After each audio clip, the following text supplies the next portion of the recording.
अस्सलामुअलैकुम, welcome to my YouTube channel learning with G. आज मैं आपके साथ CS609 सिस्टम प्रोग्रामिंग की असाइनमेंट नंबर 1 शेयर करने वाला हूं, जो कि फॉल 2025 की है। ड्यू डेट इसकी 10 नवंबर है। टोटल मार्क्स इसके 20 है। सॉल्यूशन 100% करेक्ट है। जो स्टूडेंट देख के बना सकते हैं वो देख के बना लें। जिनको पेड सोल्यूशन हासिल करना है, मेरे व्हाट्सएप नंबर पर रब्ता करके मुझसे पेड सोल्यूशन हासिल कर सकते हैं।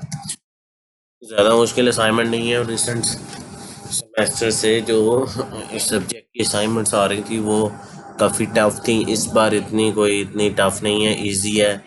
सिंपल आउटपुट है, स्क्रीन पर देना है। थोड़ा सा कोड लेंथी है लेकिन इतनी ज़्यादा मुश्किल नहीं है। आइए हम सोल्यूशन की तरफ चलते हैं। तो सोल्यूशन की तरफ उसने सबसे पहले आपको कहा है कि आपने CPP फाइल अपलोड करनी है। C फाइल भी एक्सेप्ट होगी, C++ दोनों में से कोई भी एक्सेप्ट होगी। इसके अलावा कोई एक्सेप्ट नहीं होगी। ये ना तो जिप में, ना PDF में, ना कोई इमेज लगाना है। उसने बार बार नीचे भी लिखा है और ये स्टूडेंट मुझसे पूछते इमेज लगाना नहीं, आपने कोई इमेज नहीं लगाना। बस इसके अंदर यह है कि आपने अपनी VUID और अपना नाम लिखना है। मैं वो बता दूंगा कोड में जहाँ लिखना है, बस वहाँ आप अपना नाम और VUID लिख देंगे, ठीक है। टॉपिक 1 36 तक कवर किया गया है। ऑब्जेक्टिव इसका ये है कि विंडोज़ API फंक्शन को आपने अंडरस्टैंड करना है कि विंडोज़ का जो फाइल क्रिएट करना, डिलीट करना, मॉडिफाई करना, अपडेट करना, वो सारे काम जो है इसमें आपने करने हैं, ठीक है। फाइल इन्फॉर्मेशन को बेसिकली आपने कॉपी करना है। सोर्स फाइल के अंदर वो क्रिएट करेगा और वो कंटेंट को डाल देगा। उसके बाद क्रिएट, राइट, क्लोज, उसके बाद क्लोज करेगा उस फाइल को। फिर उसके बाद आपने उसको रीड कराना है और रीड करने के बाद डेस्टिनेशन फाइल के अंदर उसको कॉपी कर देना है, ठीक है। Get file size, get file attribute, print the current working directory भी जिसमें आप काम कर रहे हो वो भी स्क्रीन पे प्रिंट करानी। ये सिंपल सा फंक्शन है। विंडोज़ का फंक्शन बेसिकली हमने विंडोज़ डॉट एच करनी, क्योंकि हम ये विंडोज़ के अंदर काम करने लगे हैं। फाइल क्रिएट और रीड आपने जो रीड और अपडेट करनी है ये विंडोज़ के अंदर रह के करनी है।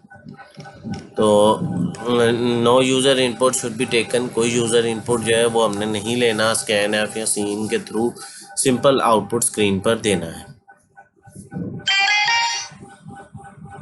अच्छा, सबसे पहले आपने करना ये है कि एक और बात तो उन्होंने कही है कि कमेंट भी आपने ये स्टार्ट में करना है। आपके कोड में कमेंट वो होता है जिसको वो रीड नहीं करता, वो आपके लिए होता है। तो उसने ये भी कहा है कि ये भी पार्ट है कि आपके सोर्स कोड में ये कमेंट हुआ हो। असाइनमेंट 1 फाइल इन्फो कॉपी और CS619 फॉल 2025। अच्छा, file info and copy program का जो आउटपुट है वो इस तरह का शो होगा। ऑल टास्क सक्सेसफुली, और वो एंड पे पाथ बताए, साइज बताए, सोर्स का, डेस्टिनेशन का और एक्सेट्रा ऐसे चीज़ें। अब मैं आपको ले जाता हूँ कि जहाँ मैंने जो है वो फाइल क्रिएट की है, अपना कोड वो मैंने यहाँ क्रिएट किया हुआ है। ये मैंने पहले रन किया तो मैं सोर्स और डेस्टिनेशन को डिलीट कर देता हूँ। कोई फाइल हमने खुद से क्रिएट नहीं करनी, वो प्रोग्राम ही करेगा। ये मेरा कोड है। कोड आप देख लीजिए सारा ऊपर से नीचे तक। मैं इसमें बस आपको जो चेंजेस है वो बता देता हूँ कि चेंजेस सिर्फ आपने अपनी VUID और अपना नाम लिखना है। वो कहाँ? यहाँ पर, ठीक है। पहले VUID, फिर स्पेस, डैश, फिर अपना फुल नेम। बस ये काम आपने करना है। बाकी सारा कुछ जो है वो एज इट इज़ ही कॉपी करेंगे। थोड़ा सा कोड लेंथी है नॉर्मल C++ की असाइनमेंट से, क्योंकि सारे फंक्शन लिखने ज़रूरी हैं। सोर्स फाइल source.txt है, डेस्टिनेशन जो है destination.txt, क्योंकि टेक्स्ट फाइल आप विंडोज़ के अंदर क्रिएट कर रहे हो, यानी आप इससे फाइल क्रिएट भी कर रहे हो और फाइल के अंदर राइट भी कर रहे हो। फिर दोबारा फाइल क्रिएट हो रही है और वो रीड भी कर रही है। वो दूसरी फाइल को रीड करती है और फिर उसका आउटपुट देती है। चलें हम इसको एग्जीक्यूट करते हैं।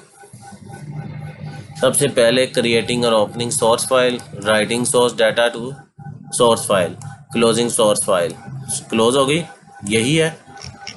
मैं साथ इसको रख देता हूँ ताकि आपको समझ आ जाए। क्रिएटिंग और opening, writing, closing source file. फिर उसके बाद क्या है जी, उसके बाद reading data from source file. Opening source file for reading डालना या रीडिंग डाटा एक ही बात है। Reading data from source file नहीं, वो दो डिफरेंट ही ऑप्शन है, शायद मैंने मिस्टेक कर दी है। आगे चलें, फाइल कंटेंट। फाइल कंटेंट क्या है जी, वो हमने सेम एज इट इज़ आपने अपनी कर लेनी है। फिर क्लोजिंग फाइल आफ्टर रीडिंग, फिर क्लोजिंग सोर्स कॉपिंग। क्लोज करने के बाद हम कॉपी कर रहे हैं सोर्स फाइल टू, ठीक है। गेटिंग फाइल इंफॉर्मेशन आ रही है, सोर्स फाइल का ये साइज़ है, डेस्टिनेशन का ये साइज़ है, उसका एट्रीब्यूट ये है, और डेस्टिनेशन का एट्रीब्यूट ये है। ये एवरी टाइम चेंज होगा, आप चेंज करके देख सकते हो। फाइल के अंदर अगर आप कंटेंट अपने मर्जी से कुछ ऐड कर देते हो और फिर उसको करते हो, करके देख लेते हैं। मैं एन एक्सपेरिमेंट करेंगे कि सोर्स फाइल के अंदर हम इसको काफ़ी ज़्यादा दफ़ा ऐड कर देते हैं, ठीक है। और अब हम इसको सेव करके दोबारा रन करते हैं, देखते हैं कि क्या होता है। अभी भी स्टिल साइज ऑलमोस्ट 26 बाइट ही है। क्या वो कंटेंट जो है वाकई कॉपी हुआ है डेस्टिनेशन में? वो वन टाइम ही कॉपी होगा, ओवरराइट कर दिया उसने सारा कुछ, उसने उसको डिलीट कर दिया। यानी जो प्रीवियस फाइल थी उसको डिलीट कर रहा है। और वो बिल्कुल करना भी यही काम है कि आपने कंटेंट को एग्जैक्टली उसके अंदर ऐड करना है, ओवरराइट करेगा। और हार्ड कोडेड इसका all file name content can be hard coded for simplicity, use exact name. ये हार्ड कोडेड की वजह से है कि वो ओवरराइट कर देता है सब कुछ। तो फाइल के टॉप में आपने ये भी लिखना है, ठीक है, वरना आपको मार्क्स नहीं मिलेंगे। ये इसके टॉप में लिखना बिल्कुल यहाँ जाके। असाइनमेंट वन फाइल कॉपी हो रही है आपकी, यहाँ पर असाइनमेंट मुकम्मल हो गई है, ठीक है। मेरी वीडियो अगर पसंद आई हो तो मेरे चैनल को सब्सक्राइब करें, मेरी वीडियो को लाइक करें, ज़्यादा स्टूडेंट के साथ शेयर करें ताकि वैसे फ़ायदा उठा के बेहतरीन असाइनमेंट तैयार कर सकें। मिलते हैं अगली वीडियो में, तब तक के लिए अल्लाह हाफिज़, अस्सलाम वालेकुम।